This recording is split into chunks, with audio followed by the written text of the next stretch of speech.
Welcome, friends. Today, we are doing another fragrance rotation video for the week ending the 9th of October, 2022. Goodness me. So, this week I have brought out some heavy hitters, some big units, if you will, as it's been getting colder and windier. A lot windier. There's been a lot of rain as well. Also, I have taken a trip. I went down to Leeds to meet Alan Hansen, who you will have seen in the chat if you've been on my live streams. That was a great fun. And I will tell you what fragrance I wore when I went to see him. I have met Alan Hansen and you have not. Haha. Anyhow, this week has been a good week. I'm looking at these fragrances. These are all really good fragrances. And it started off with one of, if not the finest fragrance that I own, or certainly my favourite. I don't know if it's my favourite, but I'm certainly very happy to own it, and I love it. And that is Balenciaga Pohomme. Amazing. I love this stuff. I've used about a third of this bottle up. I wish I could show you the fill level, but you have to like hold it up to the light and it's not very easy, you know. So it's a bit of a pain, that. But, you know, this is, for me, cinnamon, patchouli, honey, oak moss. I absolutely love this stuff. It's one of, if not my favourite perfume, certainly one of my favourite designer perfumes. You can see it a bit better there, I think. A tremendous fragrance. One of the very finest designer fragrances. They just don't make designer fragrances like this anymore. I've been to the little Harrods Beauty shop today, had a smell around the designer stuff, and it's so good. Like, entry-level designer stuff is really quite poor. And a lot of niche perfumes are poor. You will pay a lot of money if you want to buy this, but you will pay even more for fragrances that are not as good as this. Like new releases that aren't as good as this. They don't make fragrances like this anymore. And I don't necessarily mean in smell, I mean in construction, in quality, in time and effort, you know? This is top stuff for me. And I absolutely love it. This has got considerably less in it than I thought it did. So that's not ideal, is it? I mean, I'm talking about the 2/3 of that bottle. Crikey. I do lay it on thick. Not that you need to, but I do lay it on thick when I wear it. I mean, 2 sprays of that stuff and you'll stink a room out. I put like 6 or 7 on because I want to just, you know. Anyway. Next, Tuesday, I wore another huge fragrance and something quite different. I've got a nasty feeling the ring light is going to show up the fingerprints on this bottle, so I need to find my muslin cloth, which my friend gave me to wipe the bottles down. This is Eau Noir, the original Eau de Parfum. So this is a 2013 bottle. It was originally released as an Eau de Cologne by Dior in 2004, made by Francis Kurkdjian, one of his best perfumes, I must say. And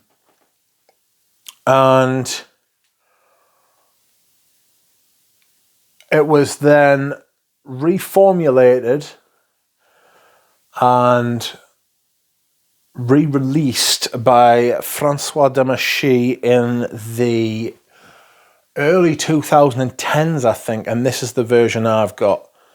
Those colognes do pop up every once in a while, but I'm a little bit hesitant to buy them. I could have had one once, but somebody wanted huge money for it. And the glass is so thin. These are much thicker, you know. The glass is so thin, much more delicate, and the presentation's beautiful on the thinner bottles, but this is a little bit safer. You can tell it is an older bottle because on the top, of course, it has the C and D separated. They are distinct from each other. If you look on the new privés, they all have a conjoined C and D, like they're copied like the Chanel logo, essentially. Dior does a lot of that these days. And if you're going to try and buy any privés, see if you can get the C and D where they're separate like that. Now this is Au Noir. Coffee, lavender, licorice. Lovely stuff. Next, on Wednesday. On Wednesday, I went for something a little bit different. And it was cool, and it was cold, and it was rainy. And usually when it's like that, I like to wear a vetiver. And this is a vetiver called Palais Jamais by Etro. Bring that a little bit closer. This has been out since 1989. Etro's one of the underexposed houses in the community. This is absolutely fantastic. They're a designer house. I think they're an Italian designer house. And the fragrances they made are fantastic. They're still around. You can still get them. They are all in eau de toilette concentration, as this one is. But they originally came out as an eau de cologne. They've always taken care of their fragrances when they've been reformulated. So don't worry about necessarily forking out a lot of money for the vintages, although I do have 4 vintages. I've done a video on the 4 others I've got. Actually, I've got another 5. I've got a vintage Ambra, I've got a vintage Sandalo, a vintage Vetiver, and a vintage Goma, which smells a lot like Nice 10 to me. And then I've got a newer bottle of Ambra in the spray, which is lovely, but it's still an eau de cologne. I think it's from the early 2000s. And then I've got this. This is from, I think this is about a 10-year-old bottle, you know, because they started doing eau de toilettes in the 2010s. But they've recently changed the caps to silver from gold. So there are different ways to spot them, but you've got to spend a bit of time researching them. Anyway, this is a smoky vetiver, a dark. It's unisex, but I think it's quite masculine with the birch and oak moss and the vetiver. It gives off a very sort of like quite gritty kind of feeling. It's very smoky, but not in a. The vetiver's still like bright, but the birch is what gives it the smoke. Next, I stuck with something that is also very smoky.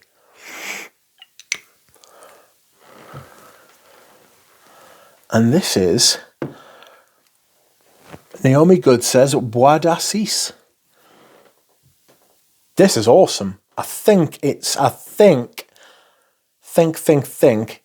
I need to wear this later in the year, maybe it's in November, rather than the beginning of October. I would say like the beginning of November, maybe another month, when it's darker, when it's colder, when it's wetter. This is very smoky, incensey, smoky, resiny, very nice, very good, but it needs to be a little bit colder. It does smell a bit like a fire.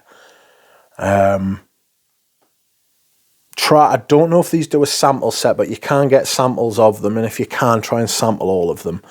It's a very good house. They're all very well made. I've also got Iris Cendre, which is a fantastic iris fragrance. But I really enjoyed wearing this. It's absolutely fantastic. Smoky, very smoky. If you like smoky perfumes, try this. Bottles are lovely as well, very plain. It lets the label do all the work, which I think's a good idea. It's like somebody said it reminds them of old Serge Lutens bottles, and I happen to agree with them. Anyhow, on Friday, I went to meet with Alan Hansen in Leeds. And Alan Hansen is very much into his ouds, and I don't have many ouds. So I decided to wear one of the only ouds that I have, and this is the first time I've worn it in anger. And this is Frederic Malle's The Night. And it was massive. I could smell it all day. Performed huge. It was lovely as well. It wasn't overpowering. It does have that shitty, cheesy kind of vibe going on that you can definitely tell it's a Hindi oud. Apparently that's what Hindi ouds do. They're all shitty and cheesy. Eugene calls hemorrhaging ox arse. But I really enjoyed it. Dries down very ambery, very nice. It's not like the Moon where there's a huge dose of like an amber wood. This is very well behaved after about the third hour. Very pleasant, very nice, very smooth, very different, you know. This is the only bottle of this I'll ever own. I can't imagine wearing this all the time, but it's a very good Western oud. So, I don't know that I want to rebuy it, because it's a lot of money, and it's just gone up in price as well, actually, but fantastic. And that is The Night. So, yesterday, I was tired because I just got back and I'd taken poison the night before, and I just wanted something easy, breezy, a little bit warm. Quality though, I want it to smell good. And this is that. And this is Vetiver Tonka by Hermes. If you haven't smelled this, I recommend that you do, because it's absolutely fantastic. This could easily be a signature scent. Get the big bottle. I don't know that you can anymore. But I highly recommend it. I got this on eBay for a really good price from a discounter that has an eBay store, strangely. It's fantastic. This is something you can wear year round, I think. It'd be a fantastic signature fragrance. I think I featured it in a signature fragrance suggestion video earlier this year maybe. But this could be worn anytime, any situation. Dress it up, dress it down. Anything you want. Easy as pie. Easy thing to wear as well. Price is fantastic considering they are a high-end designer line. You know, like a private collection, Tom Ford, much better prices than them. Really well made, very distinct, and not everybody's going to be wearing them because they're not very easy to find, frankly, you know. So that was yesterday, and today's scent of the day.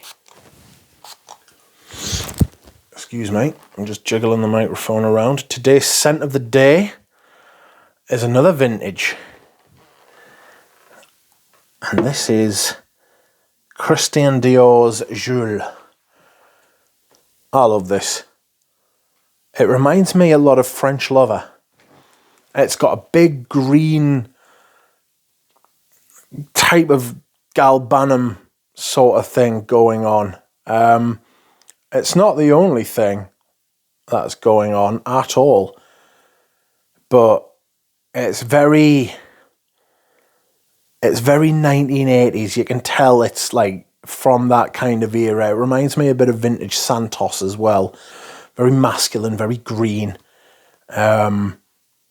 There isn't actually a galbanum note in it, but it's got that green feel, you know, like Artemisia, a little bit spicy. I think it's got, what's that plant called? Fir? It's got that green kind of fir. There's also like a shit ton of oak moss, leather, carnation as well, giving it that sort of vintage floral mid. It's very, very good. This was the only fragrance, this is unheard of now, but this was the only fragrance Dior released for men in between Eau Sauvage and Fahrenheit. And there was 22 years between those fragrances. You know, imagine Dior releasing 3 fragrances every 22 years. So one every 7 years, essentially. Imagine them doing that now. There was one time, I think in 2020 or 2021, they released something like 10 to 15. You know? Not just for men, but just like generally. You know? They're just pumping them out now. It feels like they're just fucking wasting like materials and wasting effort, because a lot of the stuff really wasn't very good. But this is one of their better releases. They re-released it in 2016, reformulated it. I hated it, frankly, the new version. I actually gave it away. Awful. This version I really love, though. It's a completely different animal. It's much more complex and intricate. There's a lot more going on. It's a fantastic perfume. If you can still get these, don't overpay, don't pay silly prices, but very much worth it. It's got that kind of mustiness that you had in 1980, you know, it just smells exactly like that. Anyway, we've come to the end of the video, friends. This was my fragrance rotation for the past week. Thank you very much for watching. I appreciate it as always, and I will see you again soon.